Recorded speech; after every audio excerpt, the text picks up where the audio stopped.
So dito sa pasungan na to, nalagyan na natin yung dala nating Gimilina na dahon, pilipil at saka yung sa binunga. So yan guys, so makikita nyo dito sa side na to is konti na lang. Dati ang daming ulong lumalabas yan para kumain. Tapos nasiparate kasi natin. Meron doon sa tatlo yung nanay.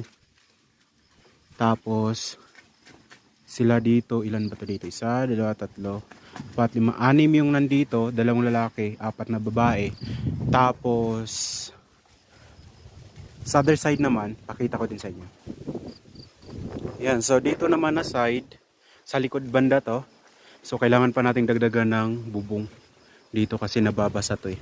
So yan, meron din dito na sa 2, 3, 4, 5. Pang-5 yung may anak, yung makulit yan. Diyan. So yan. So ito yung